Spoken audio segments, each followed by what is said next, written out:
Hi, everybody, and welcome back to the Survivor 50 Wishlist Podcast, an off-season series where we're trying to figure out who could and should come back for Survivor 50. Today, we're talking some heroes. We're talking some healers. Maybe we'll be talking about some hustlers as we're discussing season 35 of Survivor, maybe one of its most suspect themes, and we certainly have a lot of suspects to look over to see who will make the shortlist. Of course, I am Mike Bloom, and I am joined today by someone who I would consider a hero, healer, and a hustler, even though there are no H's in her name, though maybe we could add that in. It's Lindsay Wilson.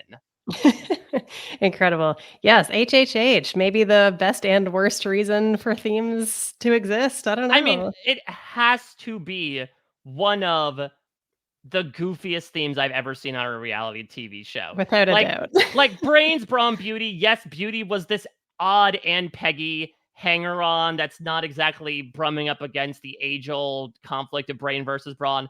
Blood versus Water as a theme makes sense. As a title makes absolutely no sense. This is sort of a combination of both, where it has sort of set up this three-sided rivalry between three different groups of people who all also have kind of questionable categorizing as well They all of, have jobs. yeah, like, okay, you're a healer, you help heal people, but you're not a hero. That's for sure. That's a different thing than a healer. If you're a That's for doctor, actuaries. yeah, if you're a doctor, I'm so sorry, you're no hero Mhm, in this mhm. perspective. Yeah, no, absolutely not. Like, even Chrissy eventually abandons it where she's like, "I guess I'm a hero because 'cause I'm a mother, not because 'cause I'm an actuary." I don't know. Well, regardless what label they have, the label that we are going to assign to them today is possible Survivor 50 returnee. And Lindsay, it's only appropriate in season 35 that introduced a game-changing twist in the form of course, the very controversial Final Four fire making, that we introduce a controversial twist here as Oh my well. god. Do you have your flint ready? I certainly do. I thought you were gonna say that people would have to, like, pick a rock out of a bag, and if it was a matched what you picked, then they could be on the season.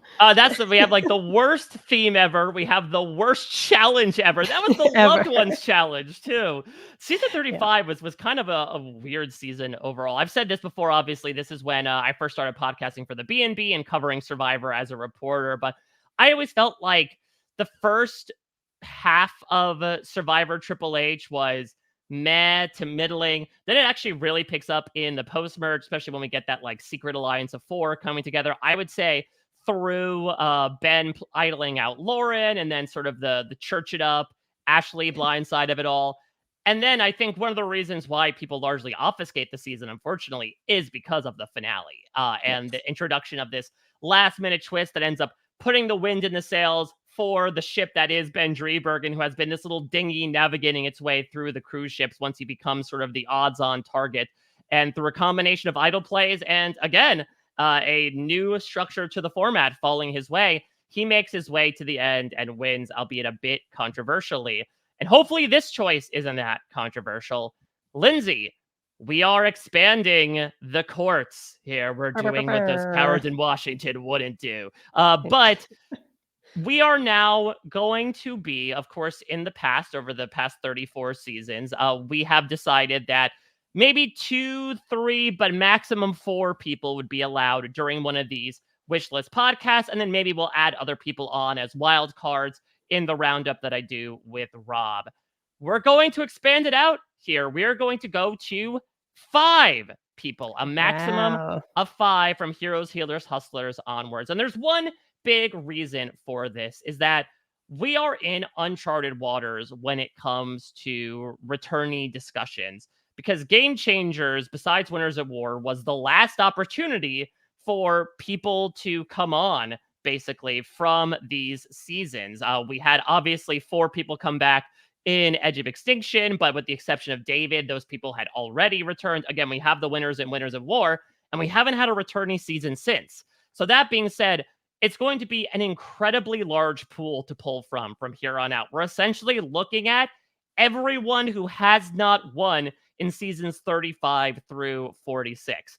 Not to mention, I think from a meta perspective, depending on what the theming is, I would imagine casting is probably going to be looking more closely at the last 10 seasons than maybe at these old school seasons, though.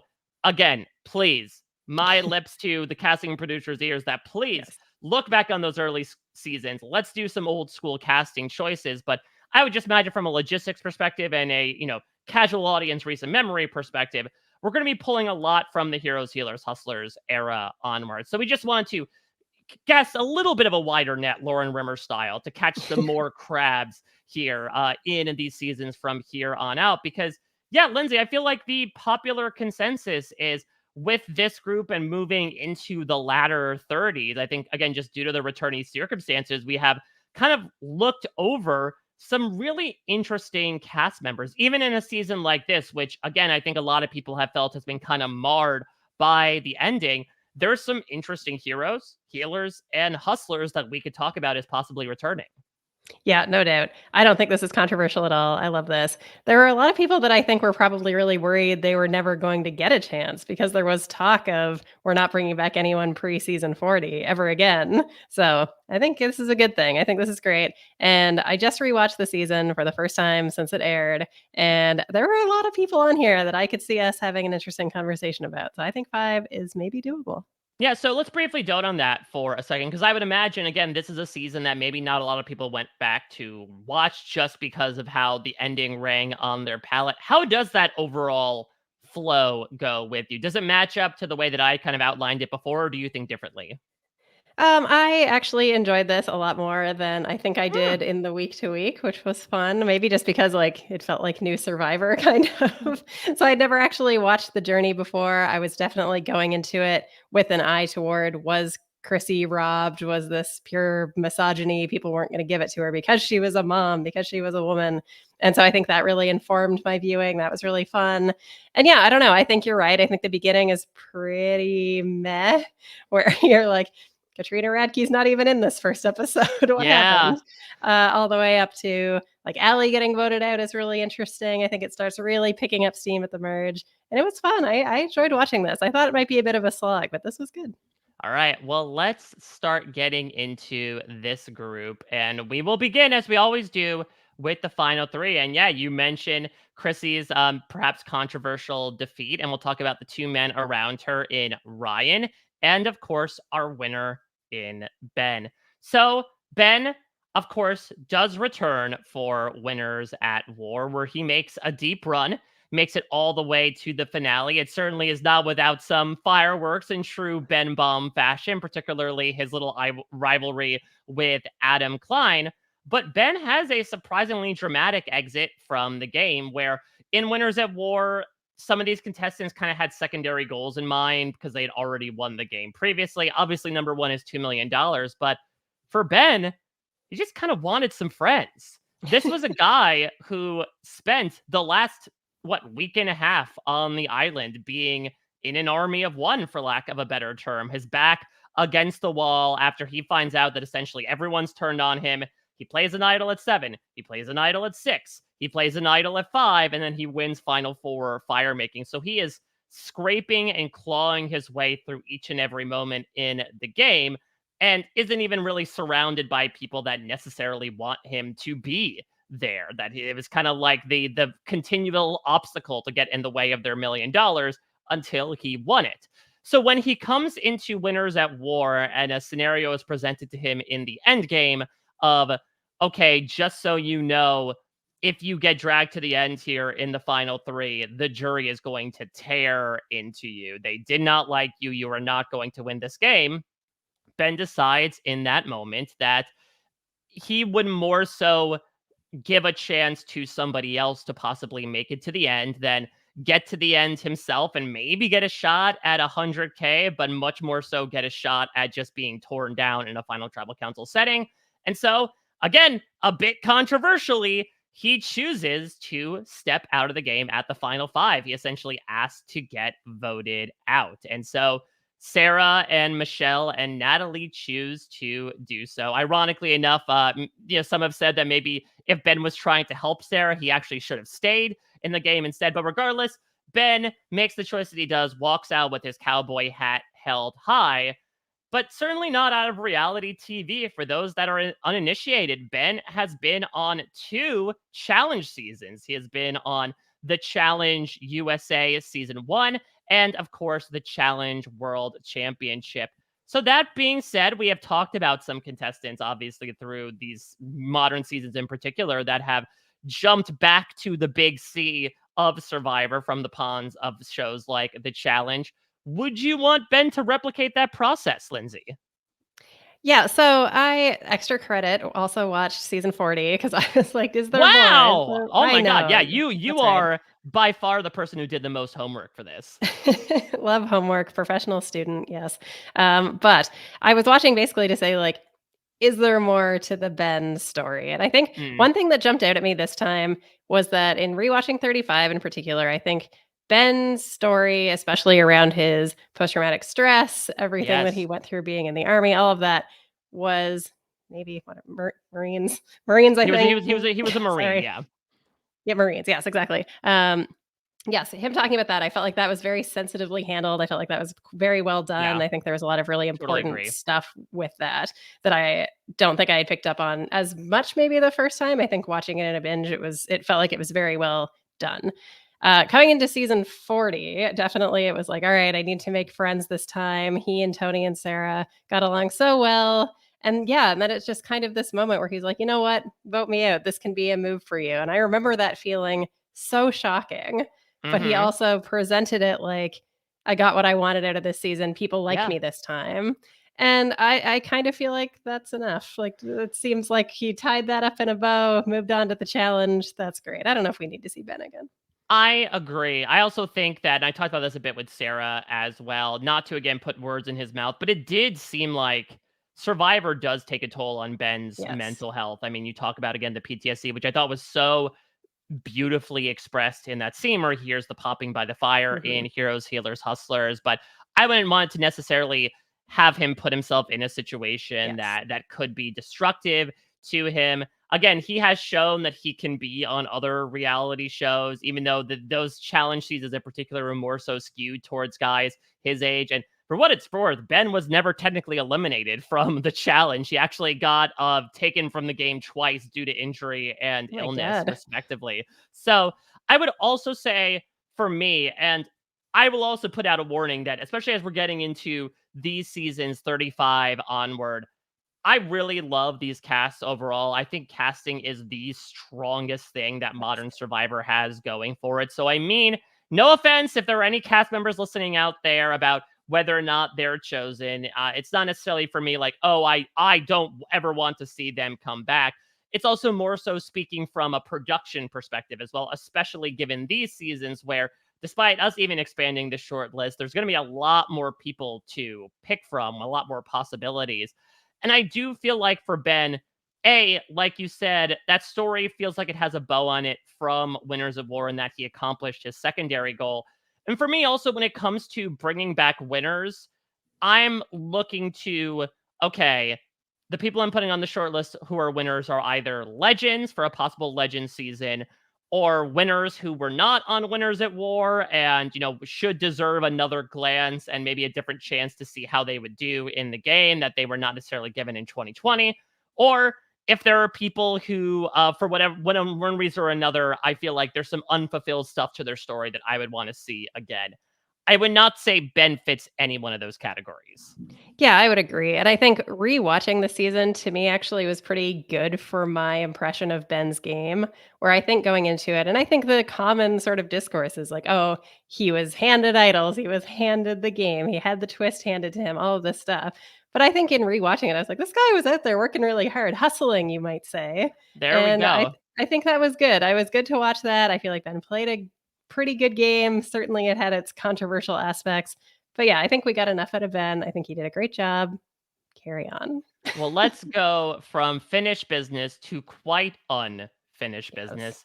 Let's talk about Chrissy. I mean, Chrissy has one of these mini arcs that we have experienced with people like Aubrey, like David Wright, going all the way back even to like a Kathy Vavrick O'Brien, where she, from our perspective, is really struggling in the beginning. She nearly passes out during that first Yes. challenge to the extent where Ryan actually gives her that super idol that she doesn't end up needing to use, even though it does seem like she's on the outs in the beginning. She is eventually able to cut a swath into the game, whether it's her bond with Ben, her building something with Ryan and JP in the pre-merge that ends up turning into the post-merge. And then when she's put on the back foot, when this alliance of 4 plus the coconuts come together to take out JP, Chrissy starts stringing together a record-tying immunity run where she wins 4 individual immunities, again, tying the most ever for a woman in Mhm. the game. And maybe in a different world where this Final Four fire-making twist doesn't exist, she gets to the end and she wins. It's a little up for debate. I think certainly there is discussion amongst this jury vote as to Chrissy's personal relationships. I know certainly when I was talking with, in particular, some of the healer women in Exit Press, they did not have the highest remarks for Chrissy. It does seem like even when she felt like she had a social game, some of it felt a little transactional, right? When she's going down the line saying like, Cole, I know your ACT score. Joe, I know Right. this about you. Maybe You they never felt wanna like, get married. yeah, I felt like it maybe was not approached in the most tactful way. Yeah. All that being said, to me, if there is one person that is the most guaranteed to come back for season 50 out of Yeah. 35, it would be Chrissy. There Yeah. would be one other person that maybe if it was like a returning season in 40, I would put right up there with her that we'll get to in a little bit. But for Chrissy, she has the story, obviously, that she was the person that was quote unquote robbed by the Final Four fire making twist. She has the resume, someone that was able to play strategically and win challenges. And maybe a la like a second chance of Spencer come through and be like, okay, now I need to learn to be more social. And she is somebody who also obviously had a lot going on in her life as well. If you haven't checked out her Road to Reality podcast, Chrissy underwent a major cancer procedure as well, and Mhm. she's doing well now. She's on the other side of it, but none of that has dulled her hunger to go back and play this game. Yeah, definitely. I actually did look up Chrissy because I was curious to see if she has talked about this at all, and she definitely seems really keen to play. I think it's actually nice to see how open she's been about, like, she had the test. She found out that she had that BRCA gene, which increases your risk of breast Yep. cancer, had this preventive mastectomy, and just I think has been so public about that in a way that is really important. And that's great. So obviously, Survivor loves the story. So she's got that. She's got all of the things you would want to see. I am going to try to walk a line a little bit here and avoid making people furious. I thought watching it, I was like, all right, I'm prepared to see an incredibly underrated game. I didn't necessarily feel like she played an incredibly underrated game. However, she should definitely come back. Yeah, maybe I think that's also the thing, right? Is that there is maybe some potential to explore of things to improve upon. And I think even Chrissy herself would pontificate on that as well. It's also interesting in that maybe if she came back for like a season 40, she could have been one of the initial targets just because again, she was such a strong player and maybe wouldn't have the time to necessarily learn from those foibles and turn yeah, that game around. But honestly, I feel Survivor 50 would be a perfect environment for Chrissy in that, like, totally. she's known enough, but there are certainly people, hell, as recently as Survivor 46, that might consider more quote unquote robbed than her, that she's not stuck out as like, oh, one of the best to never win the game. But she still has the skills, and again, hopefully some hindsight there looking back on Triple H to be able to put in a hell of a game. Totally. Yeah, and I think there were definitely some gaps in her game, but I think she would be able to see what those were. I think they were not around strategy. She had a great strategic mind, that whole actuary piece where she could run the numbers really easily. I thought she was really good at that. She did have good relationships. It was just there were definitely some gaps around, like maybe taking things a little bit too personally Hmm. sometimes, or maybe not saying things exactly the right way. Obviously, a challenge beast. So yeah, I think there's definitely a lot of people are clamoring for Chrissy to come back. I think if you Yeah. just said, like, who should come back? Who's an underrated second placer? I think she would be pretty high up on a lot of people's lists. So, spoiler alert, she's definitely on my list. Yeah, not to mention not only a challenge beast at 46 as well. Yes. There's a lot of Yeah. arguments as to, oh, how would these people on the later days side of things do in these modern day survivor challenges? And Chrissy proved that she does incredibly well at Yeah. them. Let's talk about her partner in crime once the swap happened until the end of the season. Lindsay, what are your thoughts about Ryan? Because again, speaking to maybe the roller coaster aspect like of the season, I feel like Ryan basically had two different seasons over the course of one. Yeah, the first thing that comes to my mind, even before I rewatched this, my first thought about Ryan was like, we as a fandom destroyed him. Like, he loved Survivor, and he wanted to have a wonderful time, and we were all like, "We hate ourselves, and we are self-loathing, and you are Yeah. us, and let And us ruin you." it was rough, yeah, because initially in the season preview, we're like, who's this quirky guy with the red turtleneck Mhm. and who's a bellhop? The Oh, this is bellhop, really yeah. fun. But it ended up becoming probably one of the most fiery cases I could think of. And certainly I would remember from a modern day discourse, Adam was the one that kind of unfortunately was patient zero for this. But of the fandom, I think sometimes being the most vicious to their own, that Yes. Ryan was this super duper fan coming into the show, and both people on the island and in the fandom did not necessarily give him the time of day when all was said and done. Yeah, and so I definitely remembered that going in, and so when I went to rewatch it, I think I thought of him as, like, very game body, and he didn't have a good social game, and I think he did have a pretty good social game where he had really strong relationships with a lot of people. He was just really bad at managing them, so it would be like, "I'm gonna make you my best friend and then blindside you horribly so you would never vote for me." So definitely that was a gap in his game, but a lot of people did seem to like him along the way, like, he was getting along great with Chrissy and Ellie and Yeah, Devin, and then obviously he had those the things him just and blew Devin up. connection. I mean, Yeah. him and Devin were also like the key cogs in pretty much the entire post merge, right? Ryan and Devin are Yeah. going to go to every tribal council, pretty much sans too, and they're the Mhm. ones that are almost always in the center of things, in control. They are this really fun duo that I don't think people would necessarily expect. Maybe almost a different take on Steven and JT. And again, Ryan comes on super strong in that regard. He's the one who finds the super idol. It's in my pants is I confessional that It's lives like rent he's free. here. Yeah, rent free in my head that he will give to Chrissy to forge this relationship that obviously comes to fruition once the swap ends up hitting. He finds an idol for himself that yes, he will improperly play, but has the ability to do so. And he gets to the end, and unfortunately, from our perspective, it starts off with Desi flat out telling him like, "Oh, by the way, Ryan, you're not going to win. So you're going to be disregarded over the course of this. It's down to Chrissy and Ben," which is always rough. Luckily, his bro Devin makes sure he's not a Zero Bow finalist, but Yes. metaphorically, he pretty much is.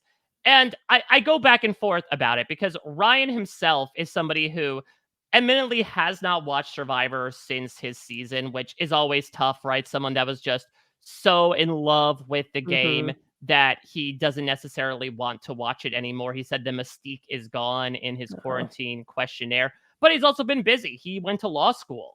He has moved on from the bellhop to hopefully being one that buys a suite at said hotel. So there is some interesting stuff to what would a 30-year-old Ryan Ulrich look like that a 23-year-old Ryan Ulrich did not bring. On the other side of things, looking from a practical production perspective, to speak towards that archetype again, Lindsay, are there other people that could easily take Ryan's place here? Yeah, I think absolutely. I don't think Ryan's getting a call. I think there are lots of other super fan nerds who are clamoring to come back, and I'm not necessarily sure that Ryan is the one that they're looking to as their first pick, especially if he's not keeping up with the show. I think you want someone who is still diehard super fan. I've watched all 50 seasons. I've never missed an episode. So Yeah. yeah, I don't know. I don't see it. Yeah, for what it's worth, he does say in his quarantine questionnaire, if the timing was right, I would consider one more shot. Where basically he's like, I'm remembering back to when I was bright eyed, bushy tailed, young super fan, and I still want Jeff to read my name the most amount of times at the live reunion, which maybe that dream is a little bit gone just given the state of the Survivor reunion. But I think, unfortunately, I would not consider Ryan one of the first couple tiers of candidates to put on the list here. Yes, I would agree, and I will say since you mentioned the reunion, this was the worst reunion I've ever seen. It was like 7 minutes long, and they Yeah, only that's the talked to thing. 2 It's like people. it's really picked your poison between this, which was, I think, to your point, 20 minutes long, and a good part of Yeah, it is not like even. highlighting the Ben PTSD story and bringing on Marines to talk about it versus the Karamoan reunion, which is full length but an absolute shit show. Right. Pick your poison, exactly. Well, let's move into our jury here. And I think Yes. there's going to be some really interesting candidates to talk about. So, working our way up from the beginning, we have the aforementioned Desi. We have her fellow healer in the form of Cole Metters. We have the enigmatic firefighter JP of the heroes. One was asked to Things strip like that. naked, yeah, and things like that in the premiere. We have the self proclaimed bodega Tony in one half of the coconuts in Joe Mena. We have the crab fisher woman who ended up kind of taking America's hearts by storm over the course of her season in Lauren Rimmer. We have the lifeguard voted right out before the finale in Ashley. We have sex doctor himself, knock knock, it's Dr. Mike, and we have our fallen angel in Devin Pinto. And yet Devin is such a unicorn. It's so odd because we have certainly had before the broy lackadaisical surfer types, and we have certainly had them afterwards. But there's something about Devin. Like Devin kind of has that riz. He immediately had Josh enamored with him in the first one out interview.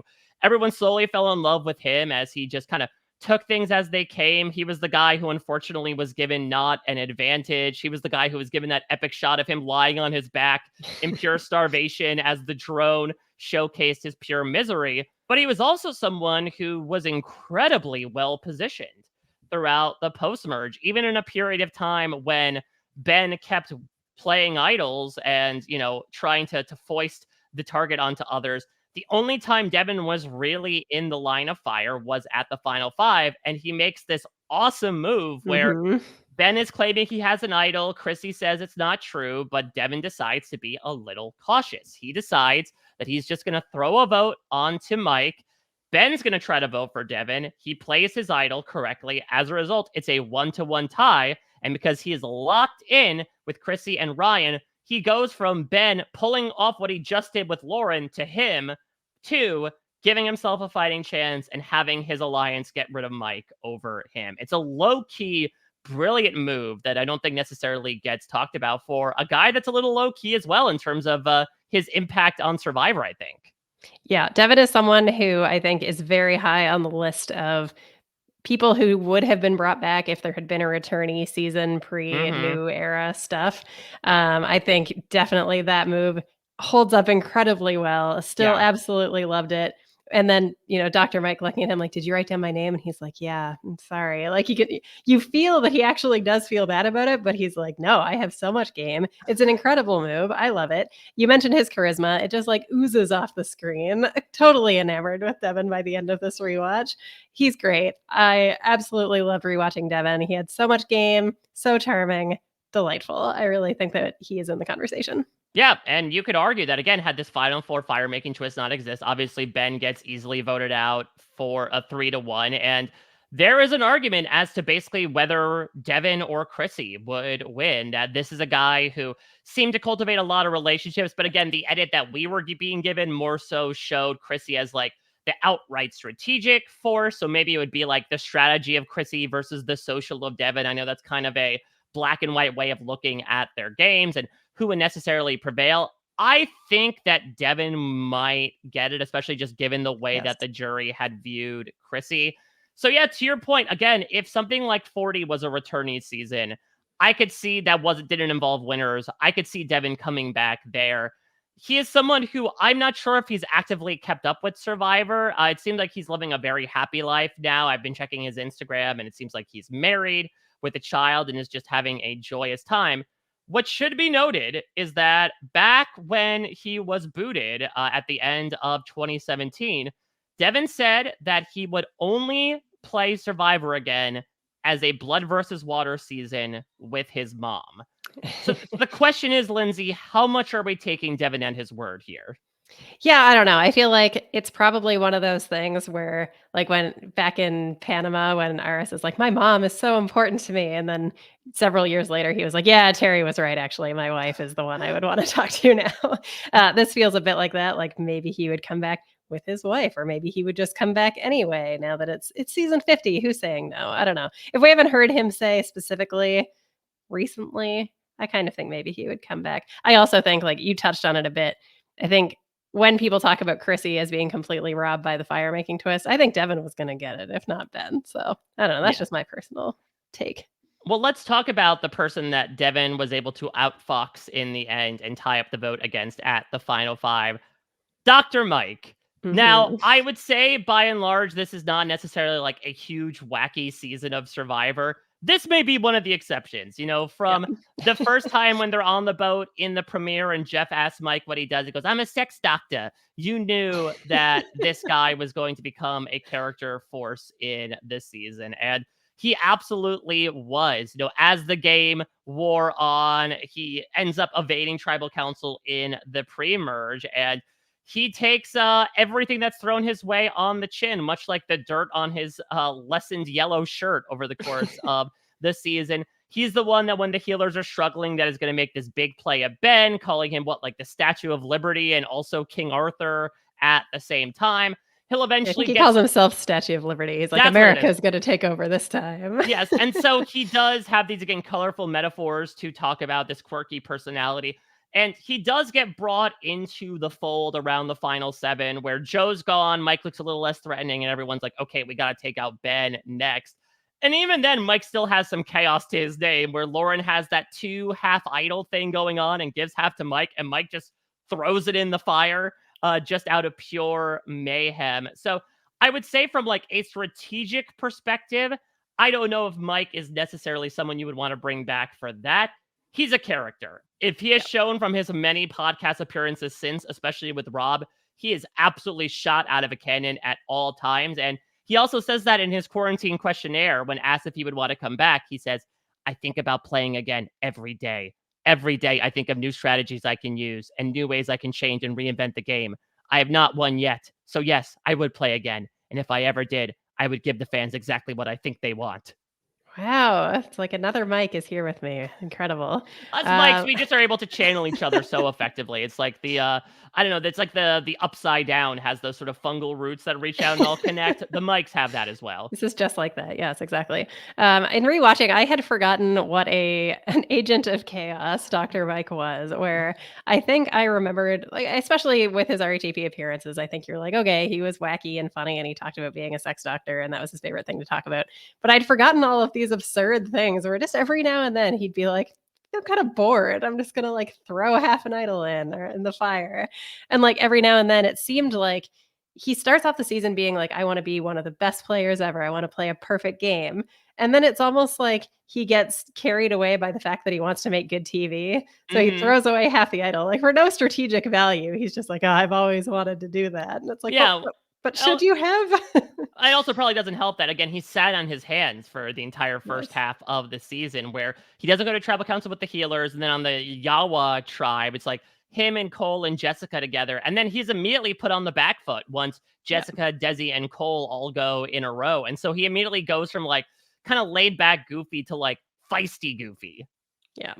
Yeah, definitely.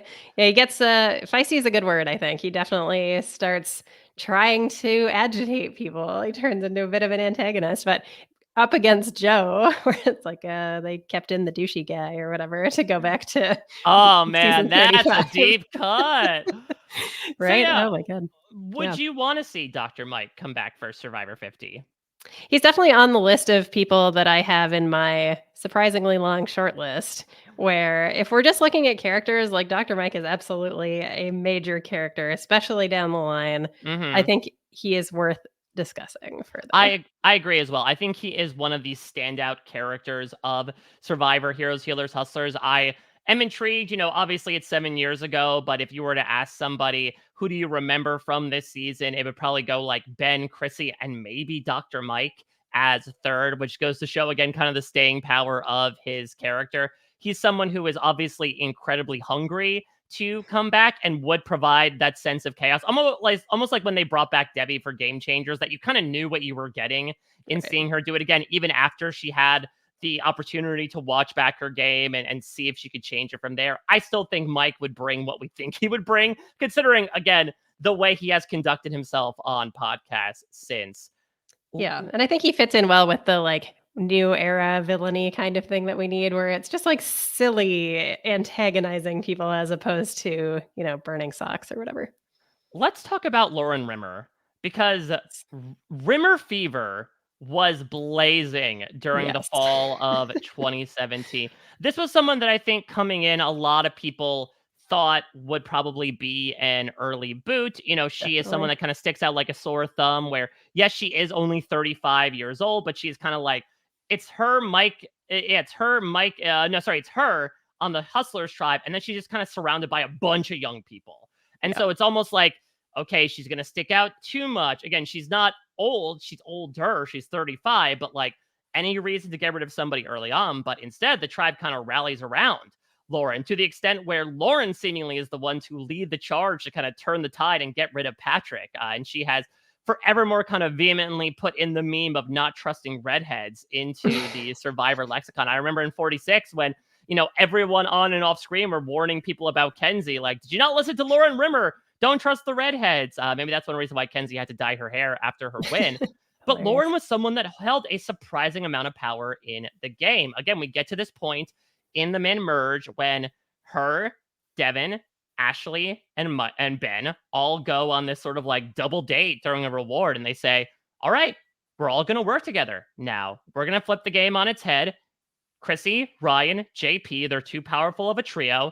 Let's go ahead and take them out. And Lauren again was able to assume power in that moment. Even in the round that she goes, she's finding advantages, right? She's the first one ever to do the bank a vote where she purposely doesn't vote in a tribal council to get an extra vote.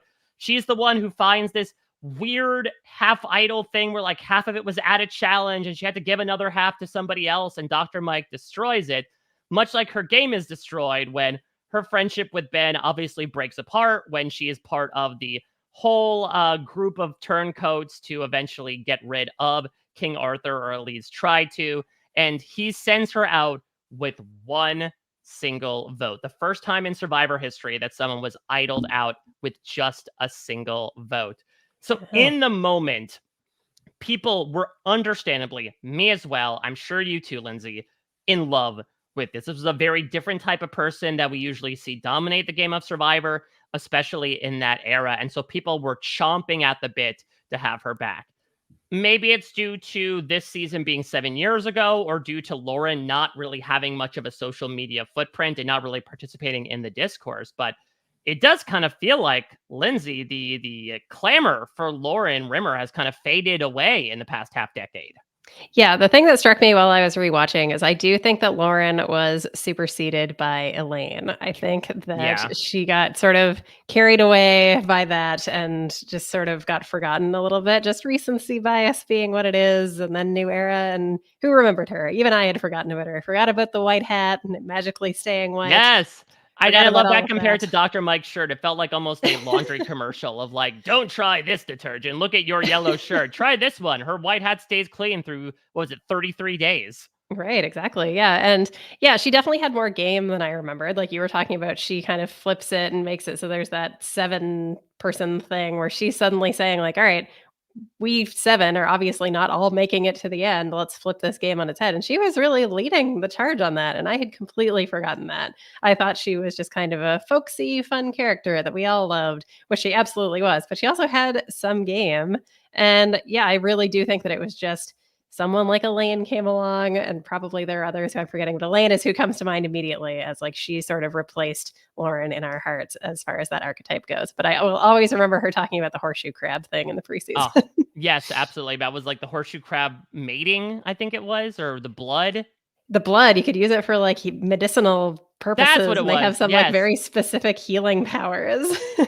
Yeah, so it's tough because I would say that Lauren, if we're talking about other players superseding their archetype, I mean, again, we could say what we said about Ryan for Lauren, but Lauren for me is almost like the wish part of the wish list coming out, with Yes. no offense to Ryan, of like, Lauren is this kind of uncovered gem in a 2024 lens of heroes, Yes. healers, hustlers that not enough people talk about, that I would push more to the forefront of my list, even if I acknowledge, to your point, that there is one person coming 4 seasons later that will kind of do what Lauren's doing and garner obviously a much more attention for it, culminating in some Sia money. Yeah, absolutely. Well, to that point, actually, let's talk about Joe Mena for a second, because Joe, some of you heard this before, is a bald guy with a beard who kind of has a bit of a dominating attitude, talks really quickly, is hyper aggressive about finding idols and making big shows at tribal council. And so Joe is, making hay while the sun shone from the beginning. We talk about Mike's chaos. Dr. Mike is a guy who immediately starts hunting for an idol as soon as he gets back to camp. And like Joe clocks him about it, even though they will eventually become each other's closest allies. Joe will pull off the first quote unquote probably big move of the season if you don't count Lauren turning the game against Patrick, when down in numbers at the swap, he's able to purposely draw votes onto himself by being antagonistic at tribal council so that he can play the idol on himself and they can get rid of Alan in the process and secure the numbers. And Joe is, and that's saying something considering his closest ally is Dr. Mike, probably the most outspoken of the two, especially when it came to his feelings about somebody like Chrissy and somebody like Ben. Again, the question I would have for you about Joe is, once again, if we were bringing people back a few seasons from now, I think Joe would ping a lot on production's radar as somebody who had this willingness and eagerness to make moves, to play the game, to find and play advantages like it was nothing. Has time worn on by the fact that now he's kind of put away on the toy shelf with all the Tony clones we have seen over the course of Survivor?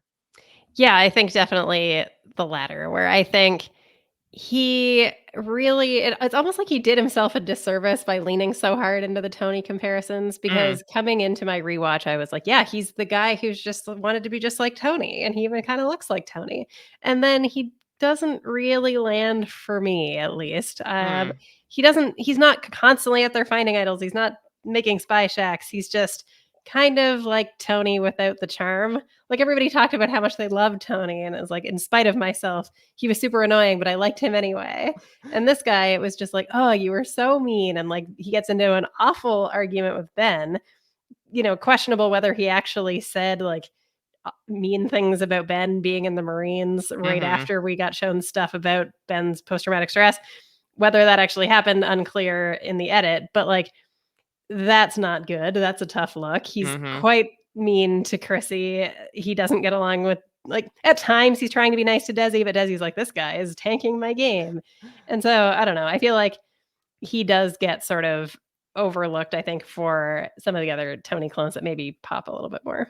Yeah, and we talked about this a bit with some other seasons, that Joe, to me at least, and people can feel free to disagree with me in the comments, feels like one of these people that like is good to kind of leave in Survivor Heroes, Healers, Yeah, Hustlers, that like he served his purpose, he played his definitely. role in this season, and I don't necessarily feel like I need to see him for a second time. And again, all this is interesting because I think if we had done this entire exercise like 2 years after Healers, Healers, Hustlers aired, it could be okay. Yeah, Joe's definitely someone I want to bring back, but Absolutely. maybe it's just sort of the it's the opposite of like absence makes the heart grow fonder. We're getting to see so many other different types of players come after Joe, makes us kind of look back at him and say, listen, he created entertainment for the season. I don't know if it warrants necessarily a second appearance. Yeah, definitely. And even before I did my rewatch, Joe was on my short list of people to be watching, because I think I had an idea of like, who do people want to see again? And I figured people would probably want to at least have a conversation about Joe. But yeah, I feel like I agree with you completely. You said it very well. Just maybe we leave him where he is in season 35. It's I good old do 2017. I do want to talk about the person that Joe was maybe shackled to and getting all the nerves of Yes. at a certain point. I want to talk about Desi.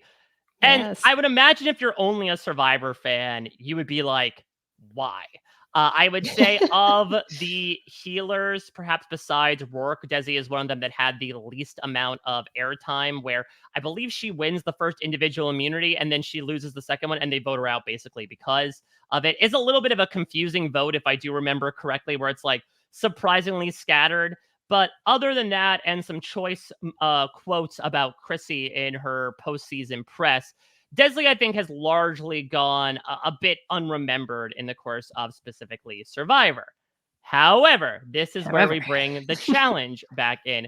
So Desi has been on both seasons so far of the Challenge USA.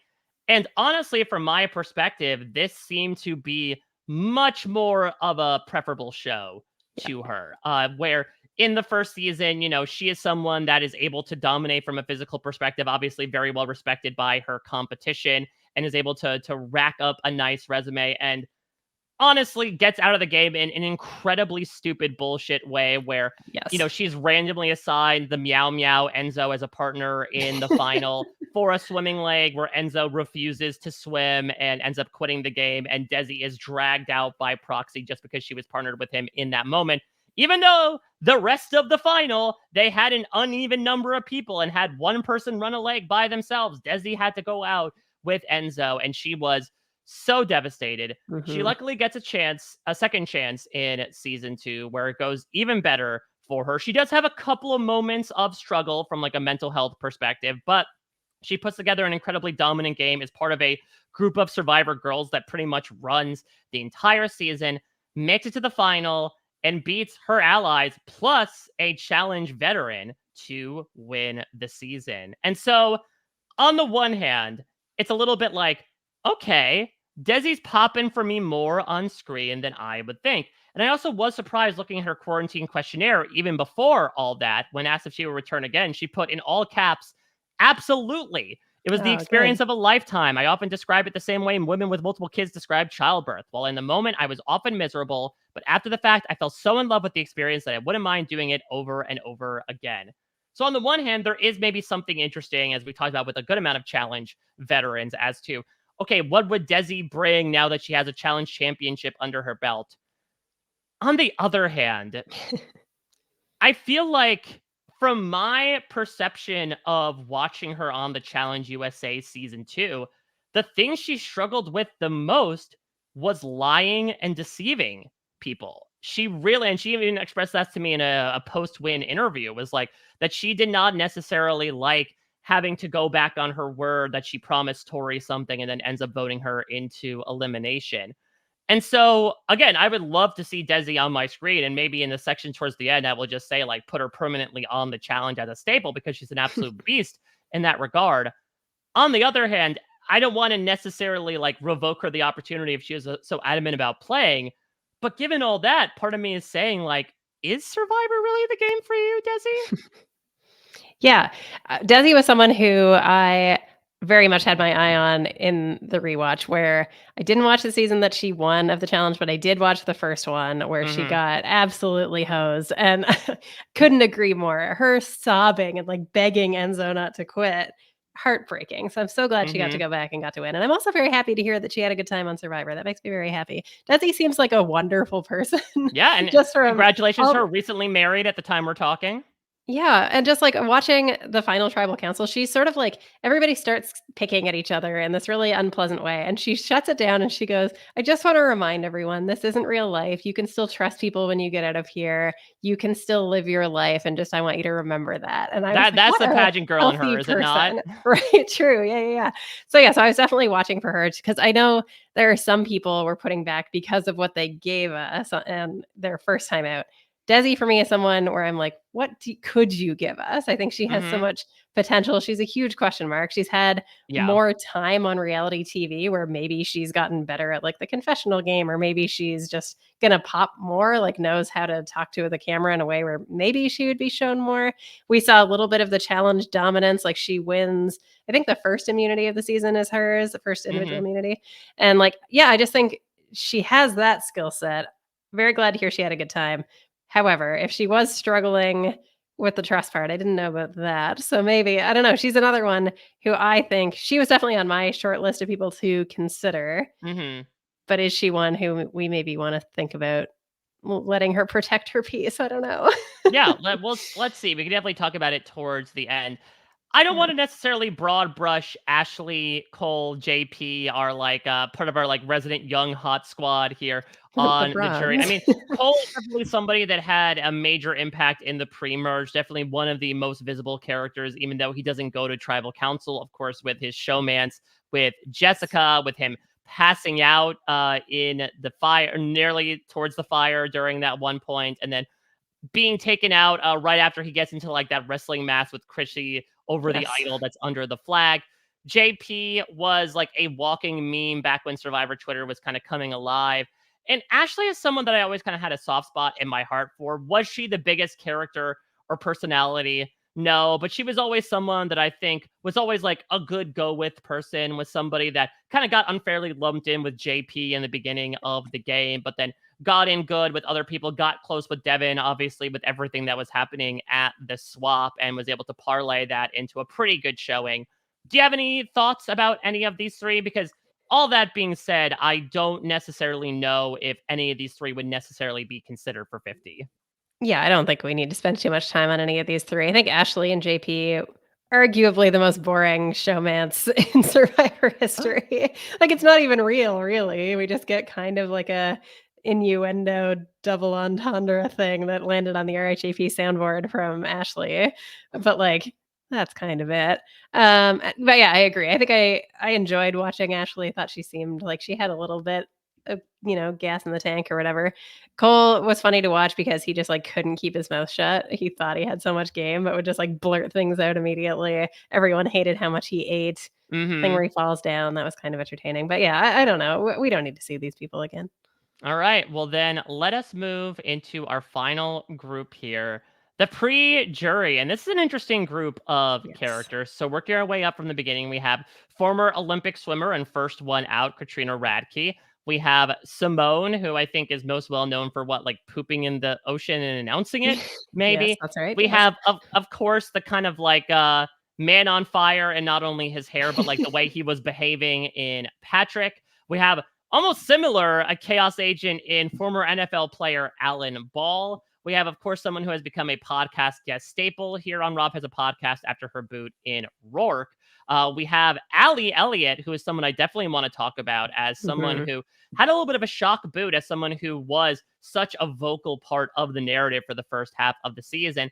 And we have someone who ultimately lasts the entire game without going to tribal council. And the first one she goes to, she's immediately picked off as the merge boot. And the first time for a while that the merge boot did not make the jury in the form of Jessica. Where do you want to start here, Lindsay? Let's just start with Allie, I think. She Okay. was my winner pick, I think, going into this season. Yeah, I mean, it makes sense. She was somebody who, what, she was a celebrity assistant at the Yeah. time, if I'm Yeah. remembering correctly. So obviously, she was someone who talked up a lot of her networking skills, a lot of her, for lack of a better term, hustling. And as much as I talk about like Devin and Ryan kind of being personified as the center of the hustlers, Allie almost seemed to be like the voice box of it. It felt like we got a lot of Allie in the pre-merge, and maybe you can contest that, but it felt like we got so much from her perspective. Maybe it's just because she kind of had that magnetic way of talking, Mhm. but it really did seem like she was someone that was in control of her tribe and was ready to take it all over. And then the swap hits, and her two bros and Ryan and Devin hop over with Chrissy and JP. She's left with Rourke, who ends up going. And then when her tribe loses again, Allie is an easy person to get picked off. And I certainly remember in the moment, a lot of people were clamoring for the return of Allie, saying there was a lot of missed potential there, that she was a robbed pre-merge G. Otis. How does she reflect nowadays from your perspective, Lindsay?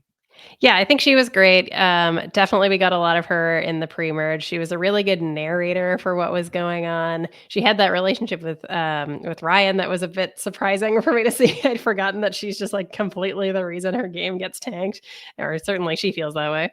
Um, she, I think, was good in challenges. She seemed to get along with everybody pretty well. I think probably she's someone who would get left behind. This does feel like a wish list Mm-hmm. kind of pick. But I think she's a great pick. I think there's a lot Yeah. more that we could see from her. She had a ton of potential. I thought she was very, very good. She had a lot of game and yeah, a great narrator. And I think we're going to need those. Yeah, I think potential is a great way to put it. This was someone who Yep. set things up really well in those first three episodes, only to have them kind of dismantle in those latter three, much like that challenge that they did where they were all holding the ropes and stacking the blocks together to get pizza. When asked if she would play again, Allie said, "It would have to be the right time in my life. I debate Mm. this all the time. Now, if I got asked to do Blood versus Water with my sister, I'd make it the right time. Haha. But I sure do love the show, and it would be truly hard to say no." Lindsay, what is this with these people saying, like, I have one thing on my rider, and it's that I must play a game where I may have to vote out my loved one? Yeah, right, exactly. Like she and Devin are like, we will only do blood versus water. It's the only theme we will allow. They're going to be sad to learn that there are no more themes. But one other thing with Ellie is like she knew Patrick going in, and she was like, "Ah, yes, this will help me." And then Patrick was just like, "Oh God, if I bring this up, then they're going to kick me off the show." So I think Yeah, she thought that it would be helpful, and he just didn't do that at all. So Well, it's tough, yeah, because they both went to college together, right? They both went to Auburn, and I think Patrick yeah, actually moved Allie in, and she actually yeah, talked about this in her quarantine questionnaire that especially in retrospect, she was really not happy with how that all transpired because, like, yes, yes, on paper could give you an inherent connection, and again, in most situations, it means that you probably would be able to protect each other.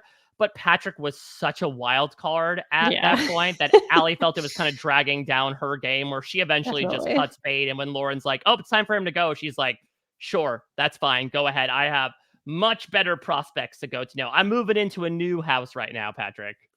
Yeah, when she sort of hitched her wagon to him, it was like, "Oh, no, what have I done?" It turns out he's just like this anchor on her game, absolutely dragging her down, so, not to mix my metaphor too aggressively there, but, yeah, I think if she had been with someone else who was maybe a bit more predictable and had a bit more game savvy, then sure, but, like, Patrick was not your guy.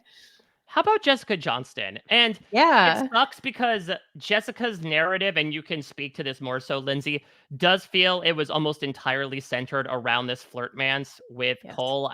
I think it's just because, again, we really hadn't seen that for a while on the show that you could tell producers were just kind of biting at every little single piece of showmance bait that would hit the Definitely. water. And so unfortunately, that becomes the limit of Jessica's storyline, considering that she gets voted out at the first and only tribal council that she attends. And so I do feel like she was a little robbed from that perspective. Jessica is also somebody that has done a lot since her time on the show. She is currently 37. She's gotten married. She had a child last year. What are your thoughts about Jessica? Jessica is someone who exactly what you're saying. I was like, it's her and Cole. They have this silly little flirtmance. My kisses are very private. She like kisses him on the cheek. I remember there was a lot made at the time of her being a virgin, and it was like, all right, so we're Mm. gonna engage with this Oh, some more, yeah. I guess. Everything old is new again on Survivor. Exactly, exactly right, yes, and so I remember that's all I remembered about her going in, but she was so much more engaged in the strategy than I remembered. She was delightful. I found her very charming in all of her confessionals, very fun narrator. She, like, finds an advantage in her chip bag, and the way she narrates it is really cute. She got a bit tanked by the fact that Cole couldn't keep a single secret. And he's like, Hmm. "I'm gonna use her secret as my secret, and it's gonna be perfect."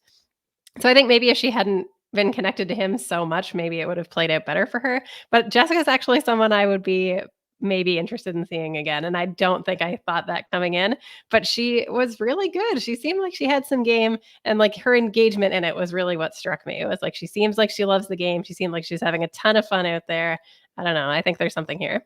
I think there is something there. And again, there's this idea of much like Allie, a little bit of raw potential of maybe Yeah. she was not as vocally strategic as Allie was, but it did kind of feel like she had just gotten started in the game. She was finally going to her first tribal council, and then she's voted out because she is sort of like, well, all of these other healers, maybe there's a chance that Cole has an idol or something, and maybe we'll vote out Jessica because she's the least likely to sort of get something played on her. Also, I think there was probably talk about like her being a threat socially as well. So she is definitely someone that like maybe if this was a shallower cast, I could consider as like Yes. a possible second chance potential. And who knows, maybe she's someone who ends up a wild card. Let us know your thoughts in the comments.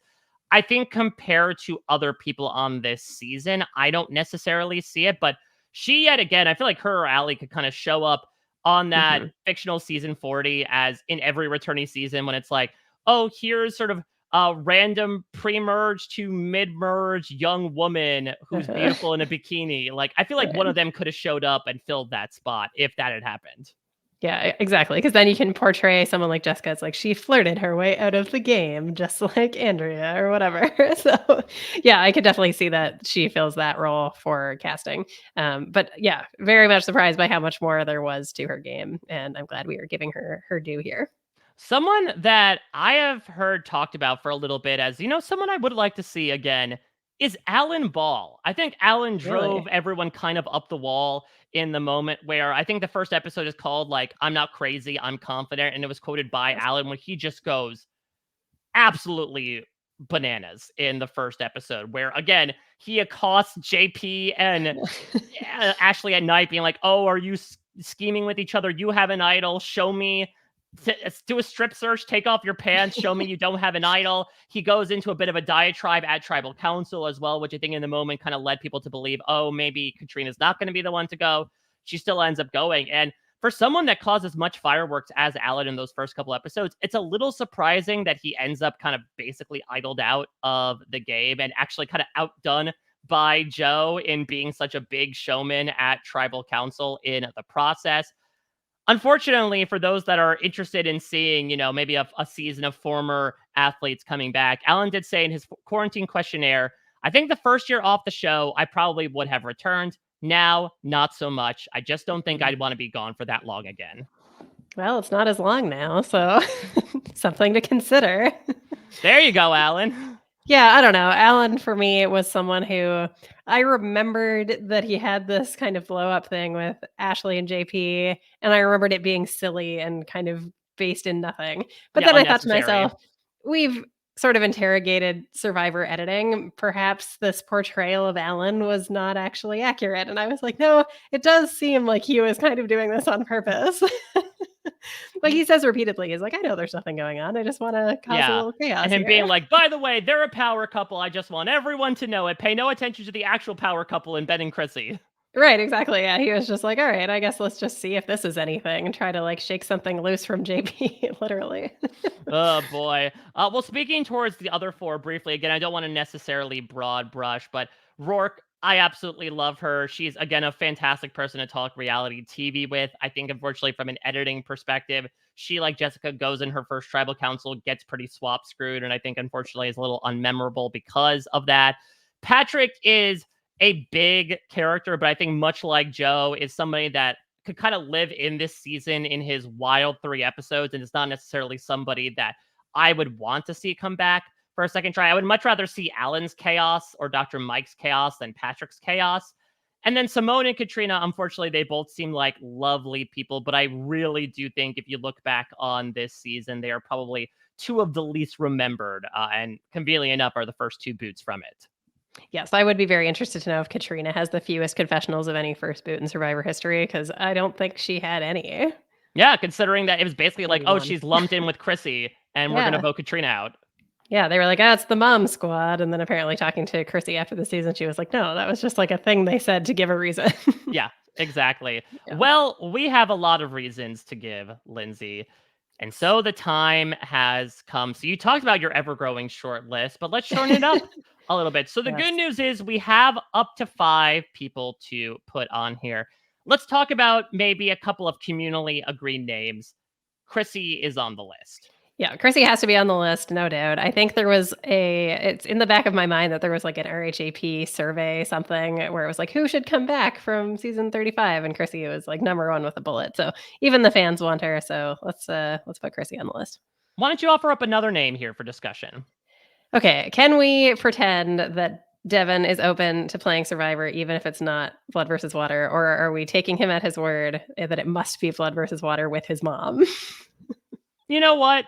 No. I know that I've been taking people literally, but A, that was said 7 years ago. And Mhm. B, to your point, like, I think this is different than people like Yule, who says, I would only do it if it was a charity season, or Ian saying, I would only do it if it was the last season they gave away a $5 million prize. That I just think in the moment, maybe Devin was somebody who wanted to bring someone else who loved Survivor and his mom along Yes. for the ride. But I do think if we do live in this Shangri-La where he gets an offer for Survivor 50, I think it's just such a momentous occasion that he couldn't say no to it. And this is maybe, again, and maybe with the next person I'll be suggesting, putting more of the wish in wish list, but I Yes. can't not take the opportunity to vote for David Pinto here, considering how much of an underrated player he is in the retrospect of Heroes, Healers, Hustlers. I agree. I think we really, really need to see Devin again. Let's see if he can do some more incredible moves. He's so good here. That hinky vote, I think, sets up a lot of moves in the future.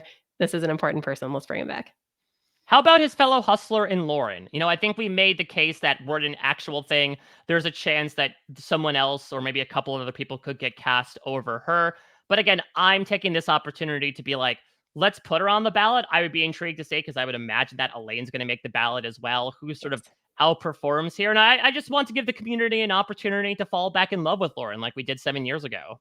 Yeah. No, I think that is a no-brainer. Everybody loved her so much, and watching it back, I completely understand why, and I remember liking her myself, liked her a lot again. Yeah, let's put Lauren on the list. Okay, so then I feel like there are a couple of other names we could go about here. Yes. There's Dr. Mike, there's Jessica, there's Allie. Is there anyone you feel like really good about either from a production perspective or a desirability perspective that you want to put on here? Yeah, so in terms of my actual large short list, I have Desi, Dr. Mike, and Allie as my remaining 3 people that I think we should discuss. Jessica, I think is great too, but I don't think that maybe she can be a wild card. Please vote her in. I'd be very happy if people express that. Don't yell at me though.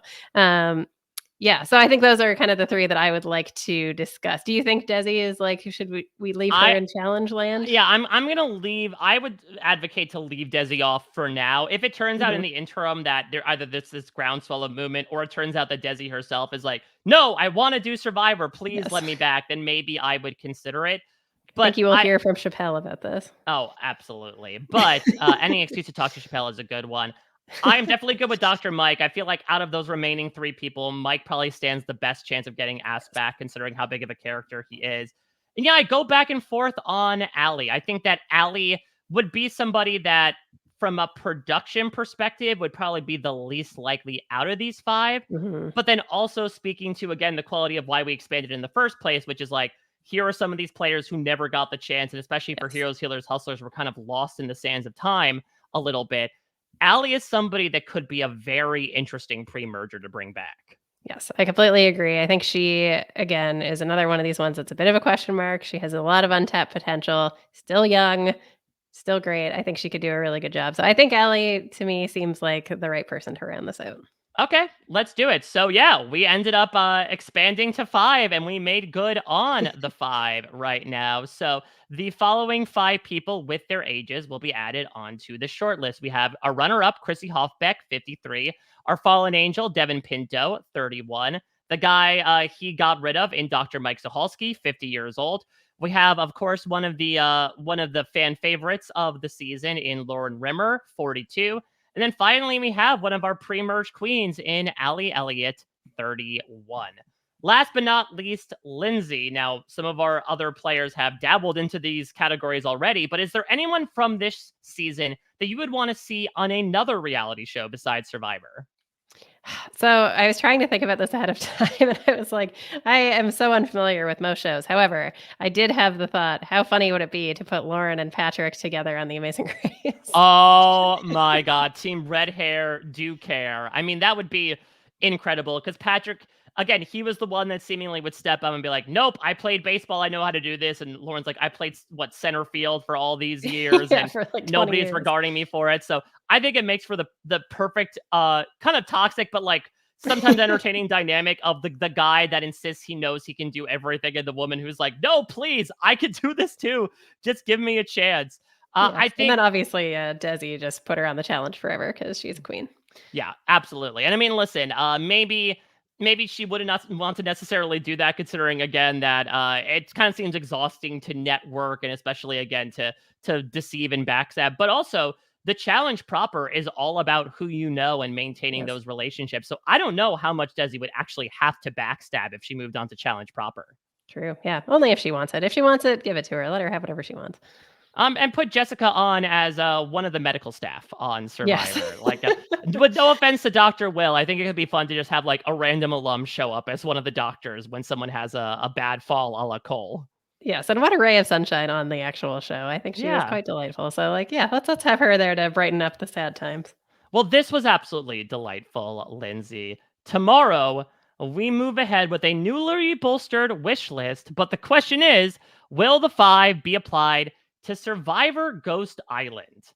Again, another odd season of the show that is going to sport this big titular twist that looks back on the past seasons of Survivor and kind of replicates past seasons of Survivor, and that we have, in this case, a duo rather than one power player steamrolling their way to the end of the game. But of course, causing the most dramatic final vote in Survivor history, the first ever tie vote.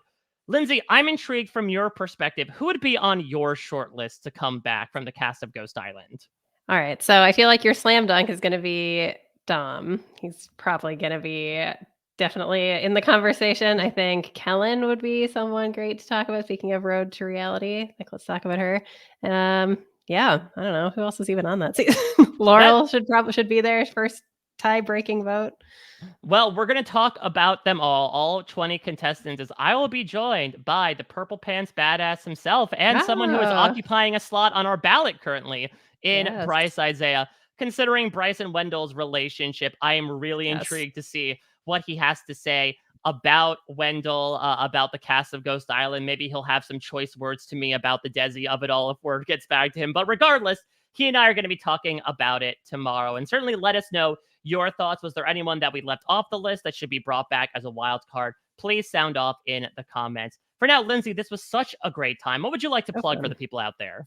Most of my various podcasting endeavors have wrapped up, but you can still catch me talking about Futurama on the podcast of tomorrow. And there's a whole back catalog of stuff about BoJack Horseman that Mike appeared on several Yeah. times. BoJack Horsepod, so you can go check that out if you want. But otherwise, this is it. Where are you in Futurama at this point? We have about 6 weeks left in the original series run, and then they keep bringing back new seasons, so Yeah. they are and then people are like, "What are you doing? You only have one job to talk about this." I was like, "Well, in fact, I have a real job, and this is very much not my one job, but anyway, it's fine." So yes, we are closing in rapidly on the Devil's Hands episode. Well, you are truly a hustler in every way, Lindsay, when it comes to creating this content. So thank you for taking the time to talk with me today about heroes versus healers versus hustlers. Of course, we'll be back tomorrow with Bryce Isaiah to talk about the cast of Survivor Ghost Island. Until next time, everybody, take care. Bye-bye.